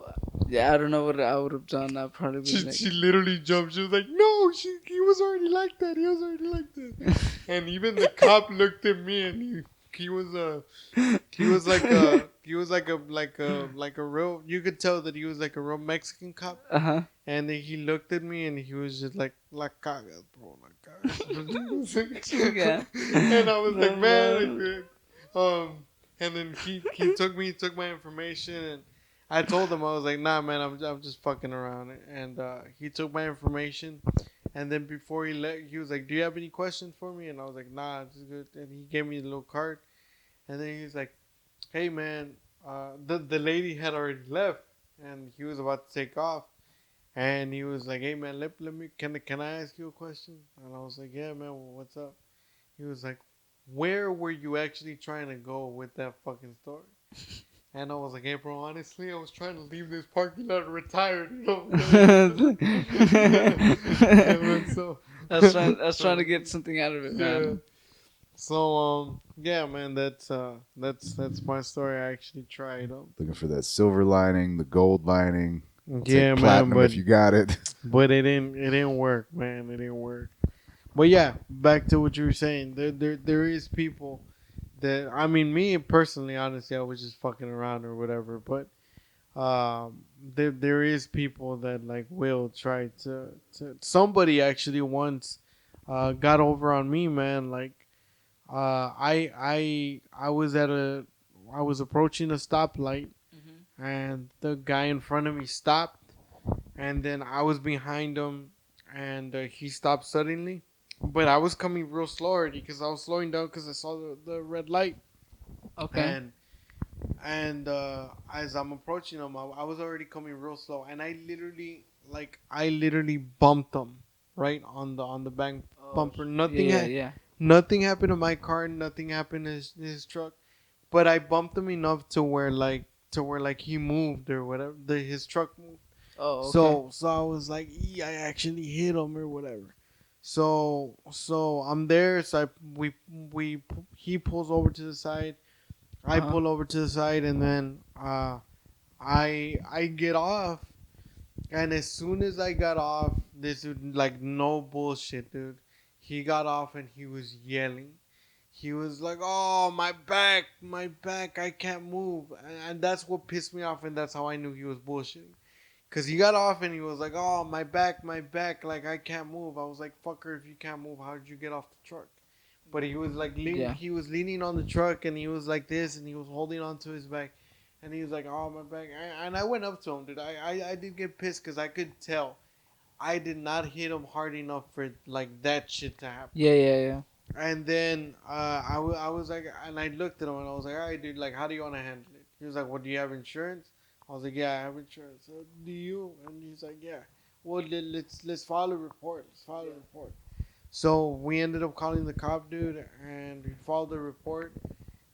This dude asked for like medical, like he's like, and the cop asked him in front of me, can you like drive to the hospital? And he's like, no, I can't drive, call an ambulance. So he made him call an This ambulance. guy, yeah, this guy's gonna pay for the ambulance. Yeah, no, yeah, he like me, because basically, No, no, I no, no, no. He's gonna pay for the no, ambulance. because technically it was my fault. Okay. They charged my insurance Oh for shoot. the ambulance trip. So they Okay. charged me for the ambulance trip. They charged me for the emergency room visit. And then this dude still, I mean, I didn't find out about this from him. Like, I Uh huh. found out when I got back, like, my insurance report. Okay. This dude still somehow told somebody in the hospital, or he told somebody, but he still managed to get, like, free therapy sessions. Like, Oh at wow. my exit. Yeah. So I got a big ass $3,000 bill, bro. I mean, Wow. and then my insurance didn't even cover like all of it. Yeah, I yeah. was left with like a debt, That like that's where that person was trying to do. He was trying to yeah, go ahead and file that type of sort of claim yeah, towards me while I'm in jail and I can't do anything about it. You get me? So I was like thinking in my head, the fastest I can get out of here by closing this case is for me to just say that I'm guilty and that I did go ahead and bump them. So I was like, dude, either all the choices that you're giving me, dude, is gonna allow this guy to screw me over and prolong because he didn't show up. It's okay. We'll make another fucking session. Oh, he didn't show up. We'll make another session. You get me. Meanwhile, we're still progressing with more evidence and more. You get me. The stature of what it is. You yeah, get me. And this yeah, guy doesn't have. This guy has the obligation to show up or not if he wants to because the state of Texas is representing him. yeah, Meaning that like they're still gonna work on the part of he's even if he's there or not. You get me. yeah, So just facing that dude and this guy wants money and stuff, so that's what I'm afraid of also too for later on if they did go through it, which I doubt they did because once I signed the papers, my attorney, the appointed attorney, was like saying, oh, once you sign this case is closed. The only way to open it was if you were to go through a jury trial, and if the judge even allows you to even get it expunged after the jury trial, even if you came out guilty or not. You get me? So that's the only other way to open my case on that is just to go through a jury trial yeah. because I plead guilty and I did my time. But that's what I So was. then That's what I was even trying to after, face. That's what I was trying to like avoid that. Them coming back at me later on when I'm out here trying to fix everything with like so much for probation, court costs, yeah, community service, all this other bullshit, and then for them to then pump another bullshit upon me, and it's like, how can I live, with like this, you know, Yeah, a it's lot of people that get in trouble, man, it's not necessarily that they get one massive charge. It's that they're, yeah, already on, deferred adjudication or what do you call it, parole yeah, so which makes me wonder. I don't know how people like that do that, like, Hmm? like get in that situation. Have you ever wondered, like, if you go to jail, like, cause there's a guy in jail. Sorry to cut you off. Go Mhm. ahead. I'm so sorry. no, I think I get where you're going, man. Is part of it is the fact that like you get one minor incident happens, and statistically speaking, you're not going to have it's a minor random incident, probably not going to happen again. But if you're already dealing with the repercussions from that, and you're dragging them out, you know what I mean. Still, instead of doing what you're saying, you go in there, make your plea, get it over with. Don't drag it out. Don't Yeah, try don't to drag use it all out. Like these by the time. extracurricular activities Uh that the huh. court system tries to throw at you. Because if you're still steeped in that, when the next random unlikely event happens, if it happens, well, now that's you're under obligation to keep your nose clean from the first incident, and now you're going to get Yeah. fallout from that. Yeah, cause that's what I thought too. I was like, man, there's no point of me staying in here and like you get me, and then going out there and getting all these repercussions. Cause it's not. It's like it's a game that you get me. You're not gonna win. So yeah. Especially when you go up against a jury, man. Especially on a jury trial, and like when you have a jury trial, and especially when it's got to do with a DUI or whatever, you never fucking miss where those people from like the Mujeres Unidas go fucking Oh yeah, to yeah. and the other one, the women against drunk Oh drivers and shit. yes, yes, I know. And you'll get a lot of those dude. So like when you take it to jury and if you have those people in there, dude, you're fucked. I Yeah, remember I figured. Go ahead. I remember that when I went through a similar experience, like I thought that I had a chance at like beating the case through a jury because I was like, well, they're not gonna think. I mean, I have a good lawyer. They're not gonna get me on what they're trying to get me with. But then he was the one that told me, he's like, no, dude, like this is the way it works. And then there is a very high there's like a 90% chance that these people are gonna show up to these cases because they're advocates and whatnot. So if they show up, dude, it's gonna be very hard to like convince a jury like otherwise or whatnot. Correct. And like so that's when I was like, oh fuck that, I'll just take my chances with you. So I think you were better off just taking your chances with your lawyer. Your lawyer was Nah, my lawyer wanted to fuck me, man. oh, I was Like, about. like, So he like was. he wanted to like literally like just throw me under the bus and say, "Hey, next, next." And there's even a point when So it was he a court appointed lawyer? yeah, he was a court appointed Oh, lawyer, but that's he fine. there's a point, dude, when he's trying to explain all this stuff, like he's because they're trying to go ahead and tell you like, "Hey, man, this is how it's gonna play out." Blah blah blah blah blah blah blah blah. Did you get anything of that?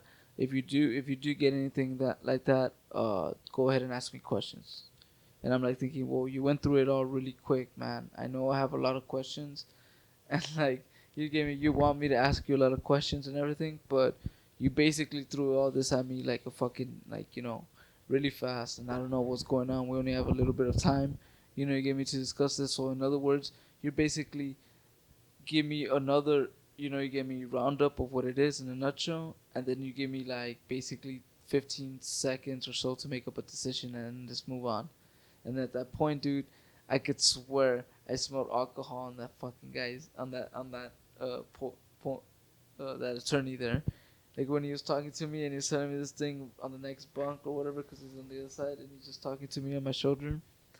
Um, I swear I smelled alcohol, and I was like, dude, I'm pretty sure this guy was in his car, drinking a fifth of vodka, and looking like on his passenger seat with like a stack of like maybe a file of like 6 people, and he's like, well, fuck it, I'm gonna try my best, and like take another swig, and goes, hey, you know what?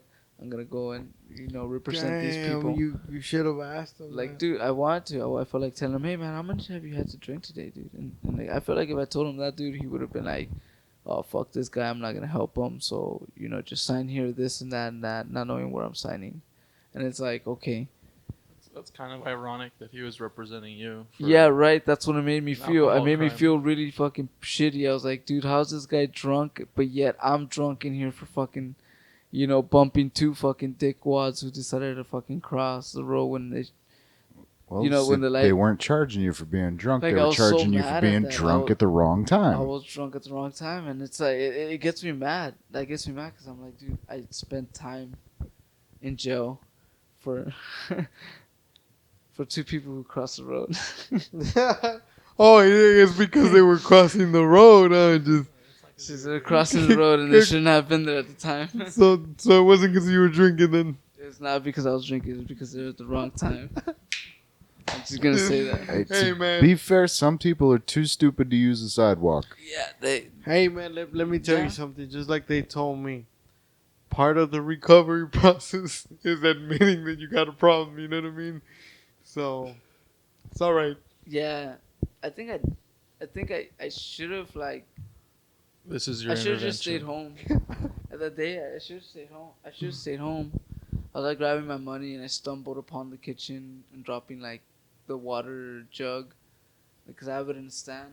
Yeah. So it's like it was empty that day and I needed to go get water. So I'm like stumbling in the kitchen. I go through it or whatever and like I drop that, make so much noise, and I'm just like stumbling everywhere. And I'm just like thinking in my head, I'm still good at driving.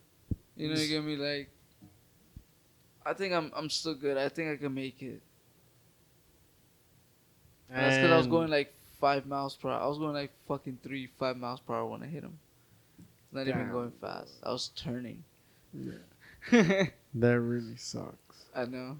And then it turned out that they were all fine, right? Like They were fine, You yeah. just got They just They got just wanted- scrapes or whatever. Yeah, they got like a little scrape, and it was not even like, cause there was a couple. And then after that, like after the fact, like did were they able to get anything or? I don't think they did. I don't think they got anything, to tell you the truth, because according to what the lawyer was telling me and what I heard from the judge was like that if I was to do this, it will stop the process from them going ahead and charging anything, because they haven't charged anything. Because the first time I went to court, they were just kind of telling me like the rough down of what's going to go ahead and happen, and he told me we can fight it because there's no evidence.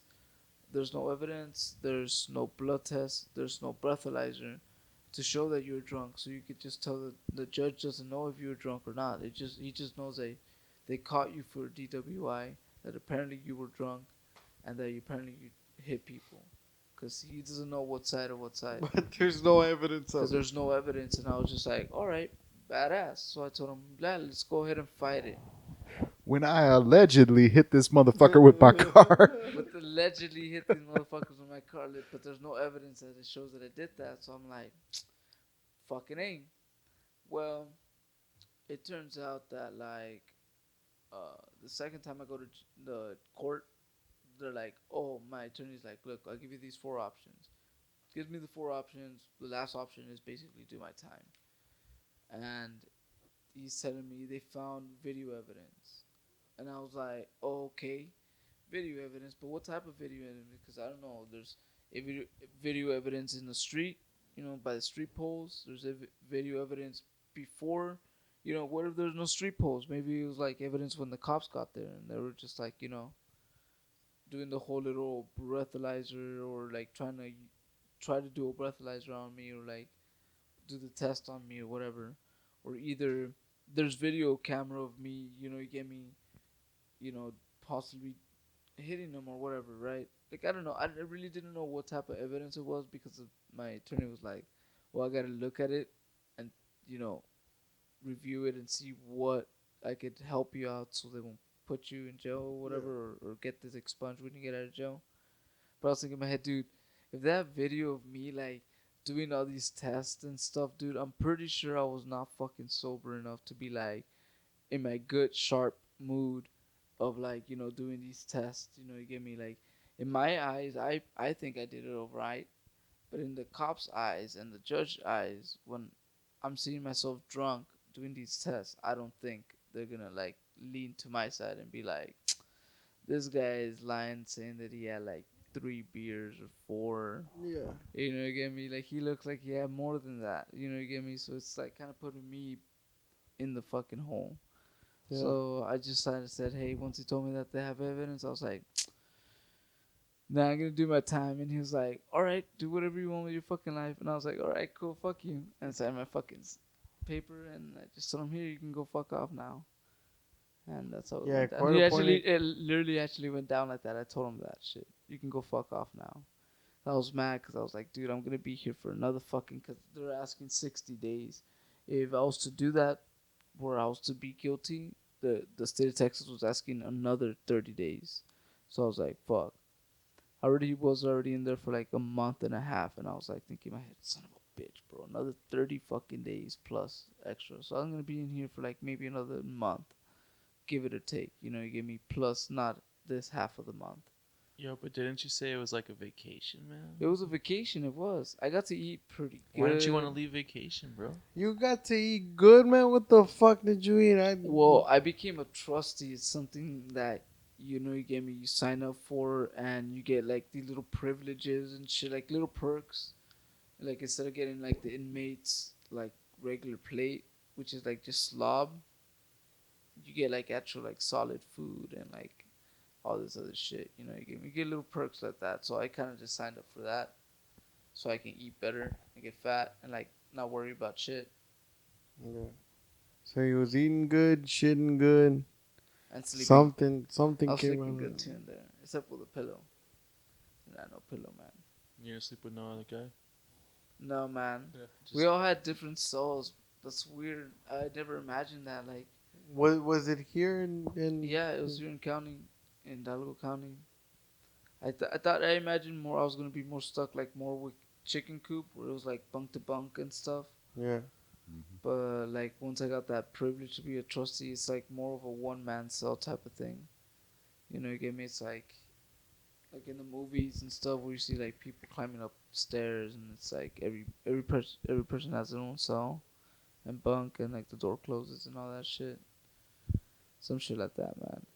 Most people think always gay when like you go to jail. Yeah, Like like people straight I've go straight for that, and I'm like thinking in my head, I've told people. I don't think like people in the valley will go like really straight unless you're doing time. I mean, if I was doing time, dude, and I knew I was gonna do maybe like probably 85 to Yeah, like 45, like I would think, like I have to have my, you give me my releases and shit. So like I would think people, there's people, man. Like I had a cousin. I had a cousin that was in jail, and he was actually in county. It took them 2 years to get his case processed. So he spent 2 years in county. He finally got his case processed, and then they transferred him to a prison, right? And he says, like in county, like dude, it doesn't go down like that. Like yeah, in county it doesn't. people Yeah, don't get people don't get fucked in county.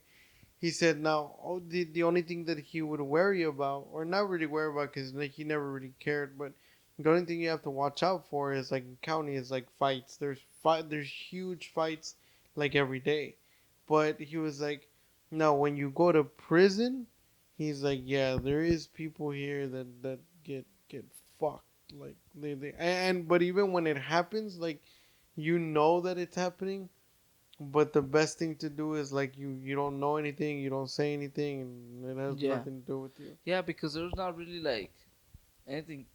You get me to put you in that mindset to be like that gay type of style when you're in jail here in the county and stuff. Well, I mean, Like the only thing you have to worry about is like your shit, like basically. yeah, People steal a lot. literally.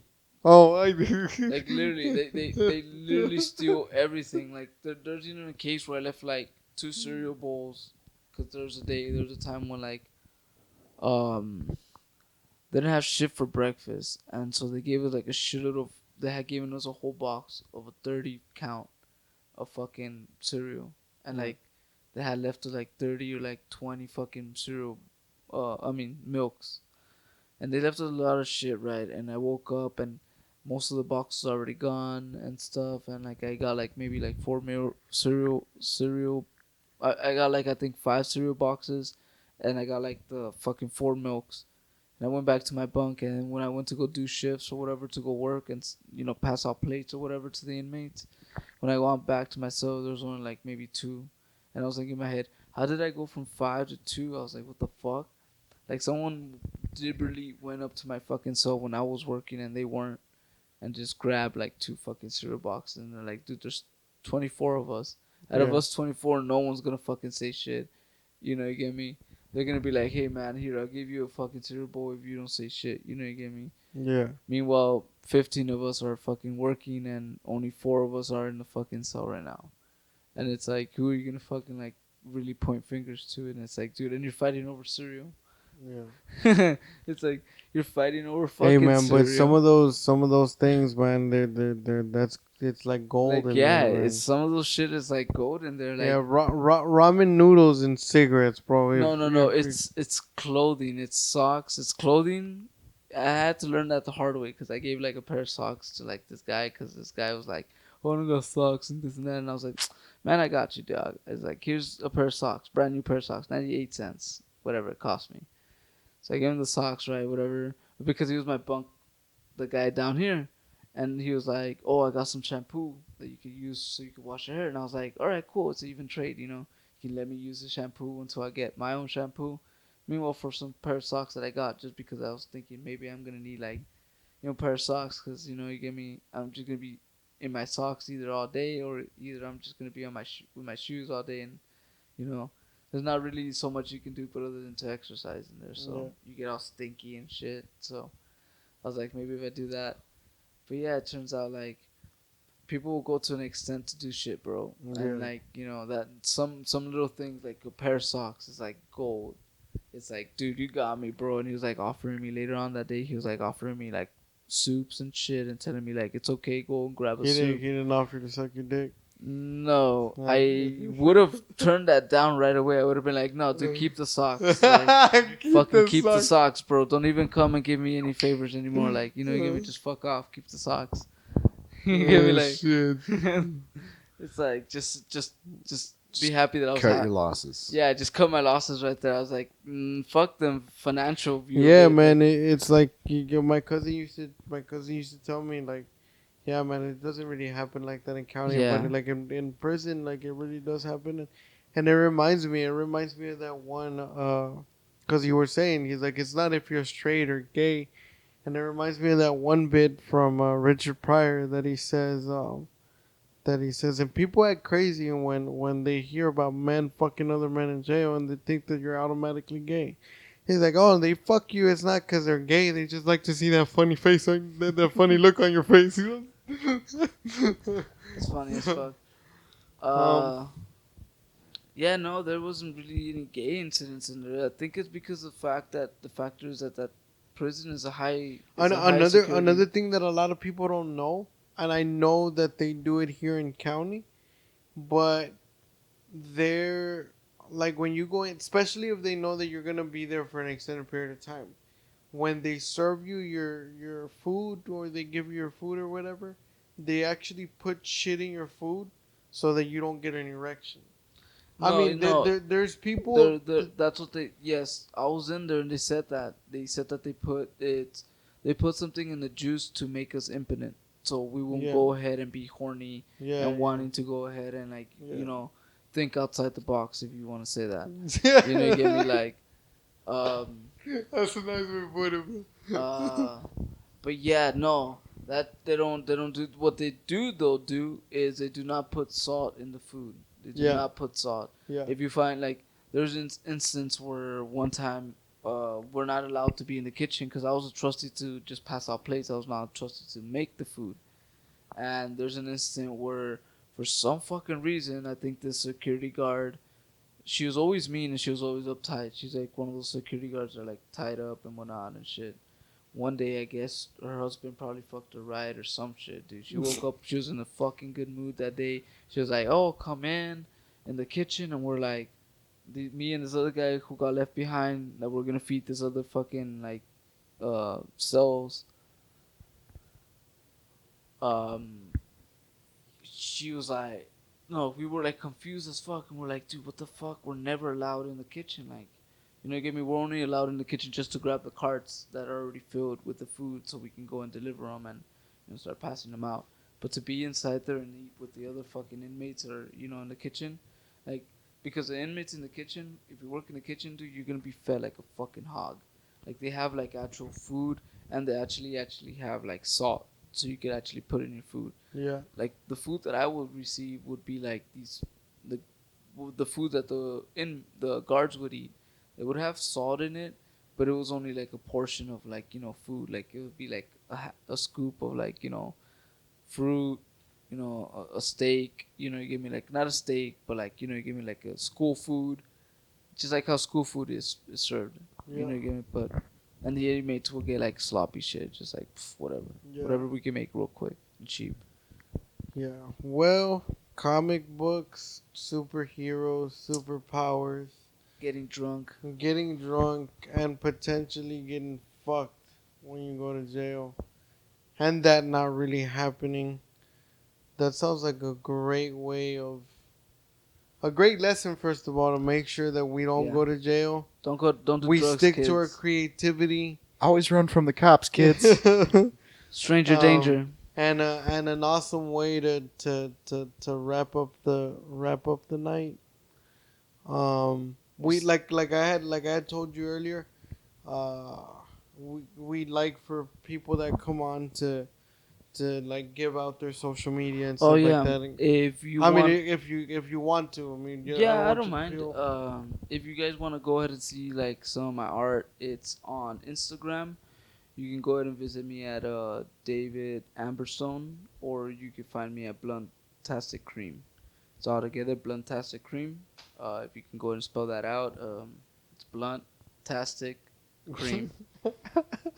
That's awesome. You can find me there, and you find most of my art there, and you'll be able to also go ahead and see some other collaborations that I do. So Nice. go ahead and be able. So it's just Instagram. You don't. I really- use Facebook. Mainly my Facebook is just memes. Okay, so for art For and stuff, art, for your artistic, it's just Yeah, Instagram. it's just Instagram so far Okay. right now. I want to put it. I want to push it to Twitter, but I think that's just Donald. I don't want to Donald approve it. You know. Yeah.